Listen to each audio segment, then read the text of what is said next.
My name is Niels Harriet.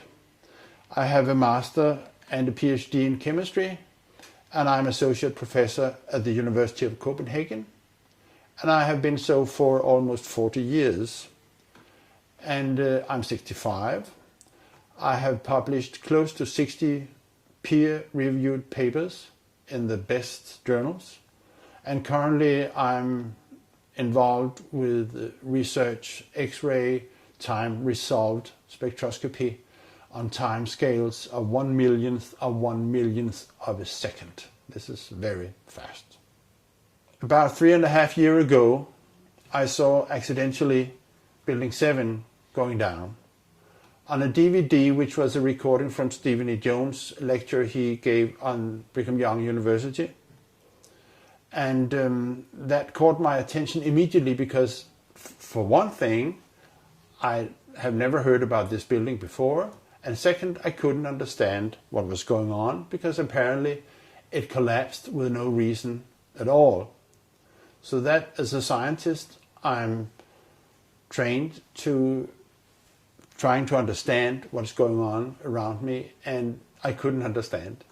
And from that day, I have not had any free time because later on, I started looking into it. I started working on the local scene in Copenhagen, Denmark, and I got involved with a team of scientists, which also counts Stephen E. Jones, Kevin Ryan, etc. A total of 9 people, and in a kind of research investigating the dust from the collapse on south of Manhattan. And in the dust, we found what we characterize as unreacted thermitic material in the shape of some very tiny red-gray chips, which have different properties. Most importantly is they're still reacting, some of them, and in the reaction they produce molten iron, which is the prime indication of a thermitic reaction, and such a reaction can be used to destroy steel structures. Now, thermite is, in the old-fashioned thermite, is a mixture of pulverized aluminum and pulverized rust. And if you can get this mixture to react, which is not so easy, it produces tremendous heat, and this is what you call an incendiary. An incendiary is something which can be used to destroy something by the means of heat, while an explosive is something which acts with pressure. It knocks things apart. Now, the old-fashioned incendiary is not an explosive, but it is still used for military purposes for melting iron structures. What we have found is a modern version of thermite, which we call nanothermite, which is produced in a different way. It is not just 2 powders being mixed. The material is actually built from the atom scale up. We call it the bottom-up procedure, which is what you do in nanotechnology.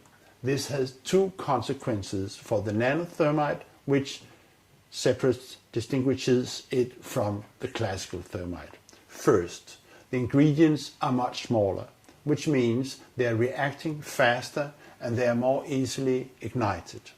2, due to the process of producing nanothermite, you have the option of putting in other stuff, other chemicals, which converts the thermite reaction into an explosive reaction. We do not know which role is played by the red-gray chips that we found in the dust. But we know, and this was already totally clear before we started investigating the dust, that both explosives and incendiaries were used in the controlled demolition of World Trade Center. This is quite obvious because of other observations. the molten iron and other findings in the dust, that both explosives and incendiaries were used. Now, where the red grade chips fit into this picture, we do not know. There's been much speculation about this, in particular because the nanothermite is a very versatile material which can be used in different configurations, and people have even speculated maybe it was sprayed on the structure and stuff like that. This is what I call hypothetical blast scenarios, which we should not maybe go into here. One point I wish to make, though, is the recent work by David Chandler, where he is looking very closely at the collapse of the South Tower World Trade Center, reveals that the fragments which are being, which is coming out of the tower, obviously being kicked out by an explosive action, are rocket fragments.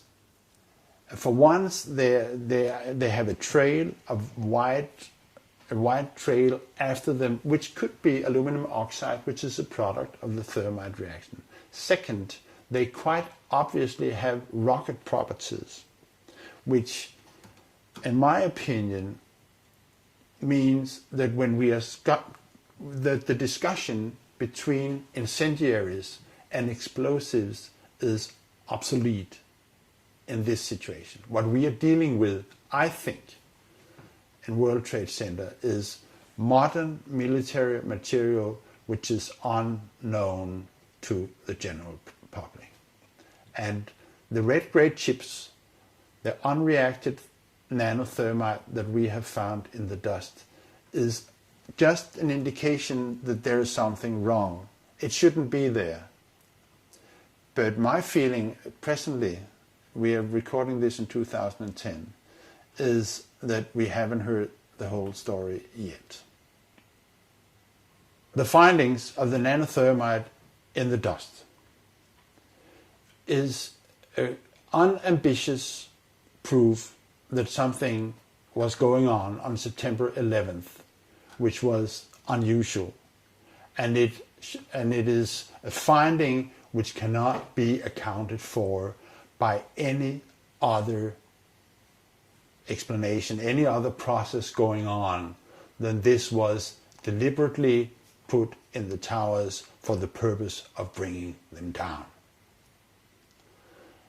As a consequence, we are demanding, and I as a scientist, that a new investigation, when it comes, and it will come, should also encompass in looking for remaining explosives and thermitic material in the dust by the National Institute of Standards and Technology. Thank you.